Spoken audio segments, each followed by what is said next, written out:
Hello दोस्तों, स्वागत है हमारे चैनल अमित IQGK में। तो दोस्तों, हम आप सबको पढ़ा रहे हैं भारत का भौतिक भूगोल। दोस्तों, भारत के भौतिक भूगोल में पॉइंट 1 में हम आप सबको पढ़ा चुके हैं भारत के पर्वत।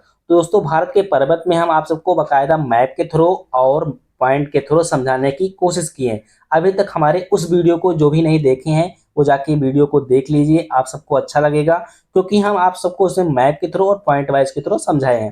तो दोस्तों, आज हम पॉइंट 2 में पढ़ने वाले हैं। दोस्तों, पॉइंट 2 में पढ़ने वाले हैं भारत की नदियां। तो दोस्तों, भारत की नदियां शुरू करने से पहले अभी तक जो भी हमारे चैनल को सब्सक्राइब नहीं किए हैं, प्लीज जाके पहले चैनल को सब्सक्राइब कर लीजिए ताकि वीडियो आप तक पहुंचती रहे। तो दोस्तों, भारत की नदियों को 2 पॉइंट में डिवाइड किया गया। पहला है उत्तर भारत की नदियां और दूसरा है प्रायद्वीपीय भारत की नदियां। तो दोस्तों, उत्तर भारत की नदियों में कौन कौन सी नदी है? तो सिंधु नदी तंत्र है, गंगा नदी तंत्र है और ब्रह्मपुत्र नदी तंत्र है। और प्रायद्वीपीय भारत में अरब सागर में गिरने वाली नदियां और बंगाल की खाड़ी में गिरने वाली नदियां। तो दोस्तों, कुछ ऐसी नदियां हैं जो अरब सागर में जाके गिरती हैं और ऐसी कुछ नदी है जो बंगाल की खाड़ी में जाके गिरती है। दोस्तों, चलिए देख लेते हैं अरब सागर में कौन कौन सी नदी गिरती है और बंगाल की खाड़ी में कौन कौन सी नदी गिरती है। तो दोस्तों, अरब सागर में गिरने वाली कौन कौन सी नदियां हैं? तो वह है साबरमती नदी, माही नदी, ताप्ती नदी, नर्मदा नदी, मांडवी नदी, जुआरी नदी, पेरियार नदी और सारामती नदी। और बंगाल की खाड़ी में कौन कौन सी नदियां गिरती हैं? तो बंगाल की खाड़ी में गिरती है स्वर्णरेखा नदी, ब्राह्मणी नदी, महानदी, वैतरणी नदी, गोदावरी नदी, कृष्णा नदी और कावेरी नदी। दोस्तों, हम लोग सबसे पहले पढ़ेंगे उत्तर भारत की नदियां, और उत्तर भारत की नदियों में हम लोग पढ़ेंगे सबसे पहले सिंधु नदी तंत्र। दोस्तों, सिंधु नदी तंत्र को हम लोग मैप के थ्रू समझने की कोशिश करेंगे और आप लोग देख रहे होंगे नीचे मैप दिख रहा होगा। तो दोस्तों, चलिए हम मैप को देखते हैं, आप लोग को समझाने की कोशिश करते हैं और आप लोग समझने की कोशिश करेंगे। दोस्तों, आप लोग मैप में देख रहे होंगे मानसरोवर झील। मानसरोवर झील के बगल में स्थित है कैलाश पर्वत श्रेणी। दोस्तों, कैलाश पर्वत श्रेणी के ही बगल में स्थित है मानसरोवर झील। यहाँ से एक नदी निकल रही है, सिंधु नदी, और सिंधु नदी जाती है अरब सागर में, अपना मुहाना बनाती है। दोस्तों, यहाँ से एक क्वेश्चन पूछा जाता है, आप लोग ध्यान रखिएगा कि सिंधु नदी किन दो श्रेणियों के मध्य से होकर गुजरती है। तो दोस्तों, ऊपर इस सिंधु नदी के ऊपर यहाँ पे देखेंगे आप लोग, यहाँ पे है लद्दाख पर्वत श्रेणी और एक नीचे है जास्कर पर्वत श्रेणी। ठीक है दोस्तों, तो लद्दाख और जास्कर के मध्य से सिंधु नदी गुजरती है। अब दोस्तों, देखते हैं, आप लोग देख रहे होंगे यहाँ पे हिमाचल प्रदेश में एक दर्रा है जिसका नाम है बाड़ा लाचा दर्रा। दोस्तों, बाड़ा लाचा के दर्रे से एक चंद्र नदी निकलती है और एक भागा नदी। तो चंद्र और भागा जब मिलती है तो एक संयुक्त धारा बनाती है जिसका नाम हो जाता है चिनाव। और चिनाव जाती है सिंधु नदी से मिल जाती है, और कहाँ मिलती है? मिठानकोट। यानी कि ये कहाँ पड़ता है? तो पंजाब में पड़ता है।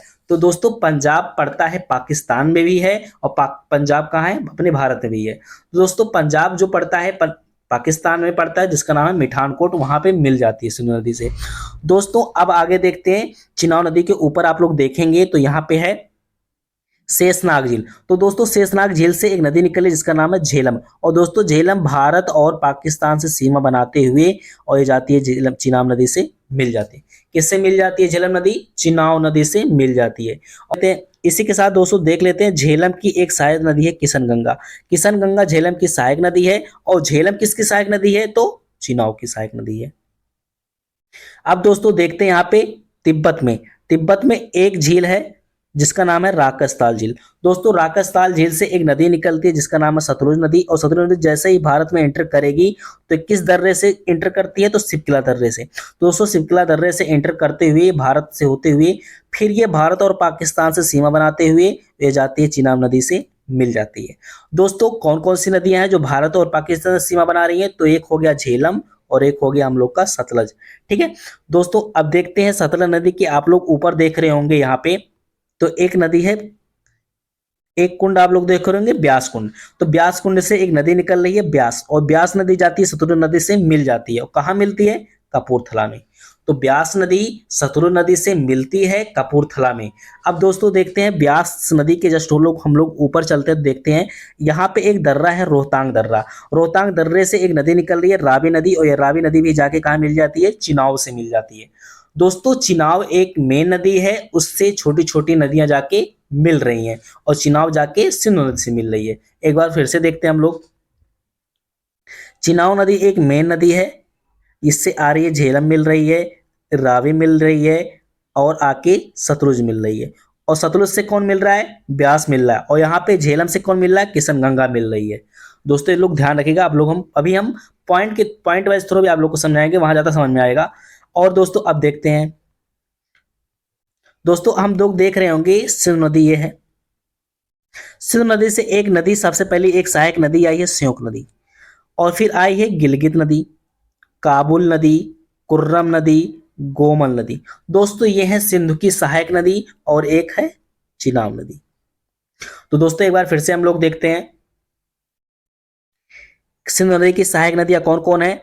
तो स्योक नदी, गिलगित नदी, काबुल नदी, कुर्रम नदी, गोमल नदी और चिनाब नदी। ये है दोस्तों सिंधु की सहायक नदियां। और दोस्तों यहाँ पे आप लोग देख रहे होंगे स्योक की भी एक सहायक नदी है नुब्रा नदी। और नुब्रा नदी कहाँ से आया है? सियाचिन ग्लेशियर से। सियाचिन ग्लेशियर से एक नदी निकलती है जिसका नाम है नुब्रा नदी, और नुब्रा नदी आती है स्योक के से मिल जाती है।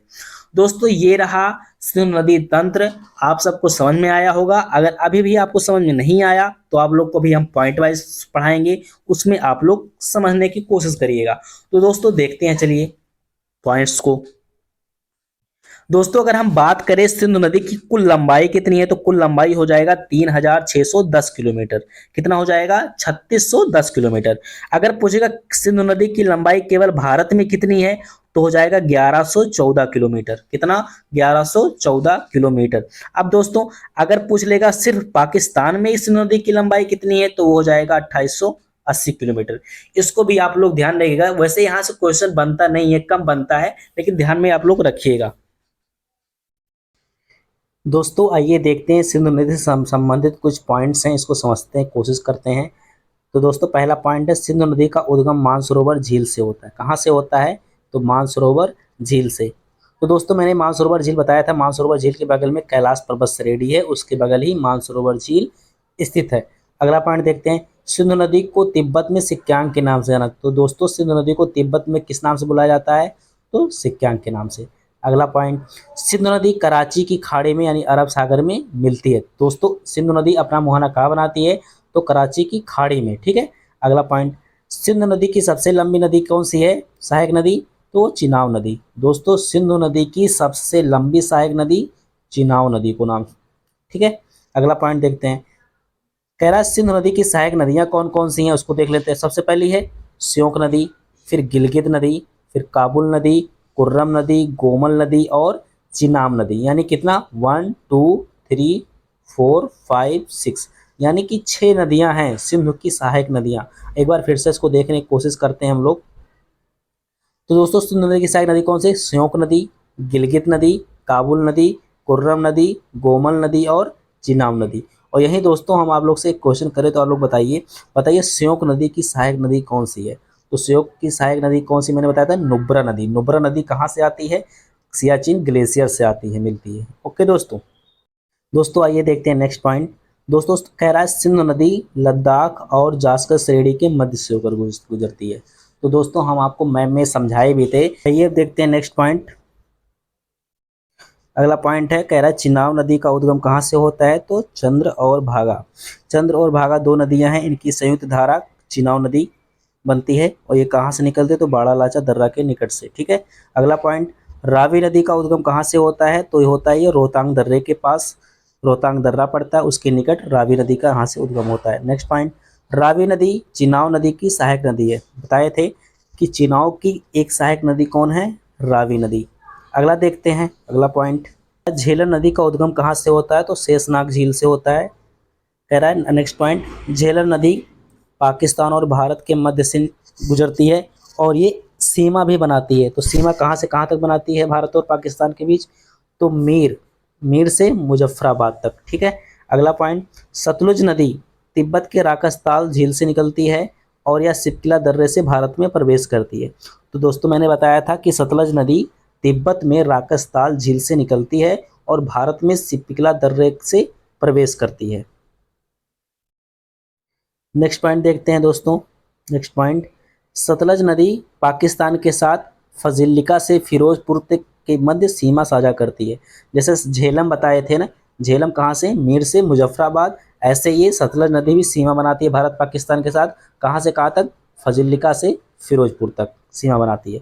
अगला पॉइंट देखते हैं, कह रहा ब्यास नदी का उद्गम कहाँ से होता है, तो ब्यास कुंड, और ब्यास कुंड भारत में ही है, तो वहाँ से ब्यास नदी का उद्गम होता है। कह रहा है यह नदी यानी कि ब्यास नदी सतलज से हरके नामक स्थान पर पंजाब में मिलती है। तो सतलज नदी से ब्यास नदी कहाँ की मिलती है, तो हरके नामक स्थान पे। ठीक है। अब दोस्तों आइए देखते हैं नदियों को ऋग्वेद में किस नाम से जाना गया है।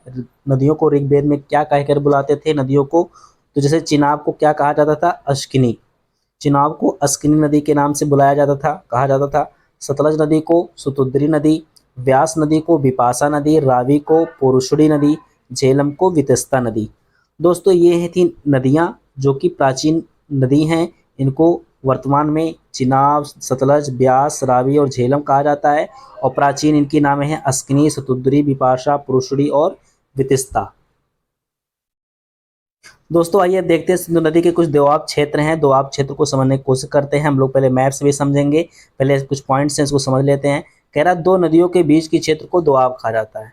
तो अगर पूछा जाएगा दोआब किसे कहा जाता है, तो ध्यान रखिएगा 2 नदियों के बीच के क्षेत्र को दोआब कहा जाता है। दूसरा पॉइंट, नदी के बाढ़ का जल जिस क्षेत्र में पहुंचता है उस क्षेत्र को खादर कहा जाता है। अगर जैसे नदियों का जल जिस क्षेत्र में अगर पहुंच पा रहा है तो उसको खादर कहा जाएगा, अगर जिस क्षेत्र में नहीं पहुंच पा रहा है तो उसको बांगर कहा जाएगा। अगर जल पहुंच रहा है तो खादर, अगर नहीं पहुंच रहा है तो बांगर। तो दोस्तों आइए इस मैप को समझते हैं सिंधु नदी के दोआब क्षेत्र को। तो दोस्तों जैसे कि आप लोग देख रहे होंगे यहाँ पे है मानसरोवर झील, यहाँ से एक नदी निकल रही है जिसका नाम है सिंधु नदी। ये सिंधु नदी आ रही है, तो सिंधु नदी आ रही है, यहाँ से एक मेन नदी आ रही है चिनाव नदी। ये मेन नदी है जो सिंधु नदी से मिल जाती है। चिनाव नदी के ऊपर से झेलम नदी आती है, चिनाव में मिल जाती है, और चिनाव के नीचे रावी नदी आती है, चिनाव में मिल जाती है, और एक नदी सतलज नदी आती है, वो भी चिनाव में जाके मिल जाती है। और सतलज से कौन एक नदी आके मिलती है, ब्यास। तो दोस्तों ब्यास सतलज में आके मिलती है और सतलज जाके चिनाब से मिलती है। तो दोस्तों ये थे कुछ नदियां। अब उनके बीच के जो क्षेत्र हैं जैसे देख लेते हैं। दोस्तों ये है सिंधु नदी और ये झेलम नदी। सिंधु और झेलम के बीच के दोआब को क्षेत्र को सिंधु दोआब कहा जाता है। और अब झेलम और चिनाव के बीच के क्षेत्र को जेक दोआब, किस नाम से, जेक दोआब। और फिर चिनाव और रावी के बीच के क्षेत्र को रचना दोआब, और रावी और व्यास के क्षेत्र के बीच के क्षेत्र को बारी दोआब, और ब्यास और सतलज के बीच के क्षेत्र को विष्ट दोआब। ठीक है। तो दोस्तों आइए फिर से समझने की कोशिश करते हैं। जैसे ये है सिंधु नदी और झेलम, इसके बीच के क्षेत्र को सिंधु दोआब, और झेलम और चिनाव के बीच के क्षेत्र को जेक दोआब, और चिनाब और रावी के बीच के क्षेत्र को रचना दोआब, और रावी और ब्यास के बीच के क्षेत्र को बारी दोआब, और ब्यास और सतलज के बीच के क्षेत्र को बिष्ट दोआब। अब इसको कुछ पॉइंट्स हैं, इसको पॉइंट्स के भी इस माध्यम से समझते हैं। दोस्तों आइए देखते हैं सिंधु और झेलम। सिंधु और झेलम 2 नदियों के बीच के क्षेत्र को सिंधु दोआब कहा जाता है, और झेलम और चिनाव नदी के बीच के क्षेत्र को जेक दोआब, चिनाव और रावी के बीच के क्षेत्र को रचना दोआब, रावी और ब्यास के बीच के क्षेत्र को बारी दोआब, और ब्यास और सतलज के बीच के क्षेत्र को विष्ट दोआब। तो दोस्तों ये रहे दोआब। किन 2 नदियों के बीच का क्षेत्र को कौन सा दोआब बोला जाता है, यहाँ से भी क्वेश्चन बनता है, आप लोग ध्यान रखिएगा। और दोस्तों आइए अब देखते हैं सिंधु नदी का एक लास्ट टॉपिक, सिंधु नदी समझौता। इसको देख लेते हैं सिंधु नदी समझौता क्या होता है। तो सिंधु नदी समझौता किसके किसके बीच हुआ था, तो भारत और पाकिस्तान के बीच। सिंधु नदी समझौता किसके किसके 2 देशों के बीच, भारत और पाकिस्तान। और ये कब हुआ था, तो 1960। कब हुआ था, 1960 ईस्वी में। तो अगर पूछा जाए कि उस समय इंडिया यानी भारत के पीएम कौन थे, तो जवाहरलाल नेहरू थे, और उसमें पाकिस्तान के प्रधानमंत्री कौन थे, तो यकूब खान थे। दोनों के पीएम को आप लोग ध्यान रखेंगे। उस समय भारत के पीएम कौन थे यानी प्रधानमंत्री कौन थे, तो जवाहरलाल नेहरू, और पाकिस्तान के कौन प्रधानमंत्री थे, तो यकूब खान। और किसकी मध्यस्थता में हुआ था ये समझौता, तो विश्व बैंक। किसके, तो विश्व बैंक। तो दोस्तों सिंधु नदी समझौता में पहले पॉइंट में कहा गया कि सिंधु नदी, झेलम नदी और चिनाब नदी के 80% वाटर, कहा गया कि 80% वाटर, इन नदियों का 80% वाटर पाकिस्तान यूज करेगा, और इन 3 नदियों के 20% वाटर कौन यूज करेगा, तो भारत यूज करेगा। याद रखिएगा कि सिंधु, झेलम और चिनाब नदी के 80% वाटर पाकिस्तान यूज करेगा, और 20% जो बचेगा वो भारत के हिस्से में जाएगा। और दोस्तों पॉइंट 2 में क्या कहा गया कि रावी नदी, ब्यास नदी और सतलज नदी, ये 3 नदियों का पानी यानी 80% पानी कौन यूज करेगा, तो भारत यूज करेगा। और इन 3 नदियों के 20% पानी कौन यूज करेगा, तो पाकिस्तान करेगा। तो दोस्तों उन 3 नदियों में 80% वाटर पाकिस्तान यूज करने को कहा गया और इसमें 80% भारत यूज करेगा। तो दोस्तों लास्ट पॉइंट हमारा है, जम्मू की जीवन रेखा किसे कहा जाता, तो तवी नदी को। तवी नदी को जम्मू की लाइफ लाइन यानी जीवन रेखा कहा जाता था। तो दोस्तों इस तरह हम पढ़ चुके सिंधु नदी तंत्र, और सिंधु नदी तंत्र के साथ सिंधु नदी दोआब क्षेत्र के बारे में भी और सिंधु नदी समझौता के बारे में भी हम बकायदा मैप के थ्रू और पॉइंट के थ्रू समझने की कोशिश की है। आई होप आप सबको समझ में भी आ गया होगा। तो दोस्तों ऐसे ही अब हम आगे पढ़ेंगे गंगा नदी तंत्र, आप लोग के लिए अलग वीडियो। तो दोस्तों अभी आप सबको अगर वीडियो समझ में आया हो तो आप लोग लाइक इस वीडियो को शेयर करिए। अभी तक जो भी हमारे चैनल को सब्सक्राइब नहीं किए हैं, और प्लीज़ जाइए चैनल को सब्सक्राइब कर लीजिए ताकि वीडियो आप तक पहुंचती रहे। तो दोस्तों आज के लिए बस इतना ही। जय हिंद।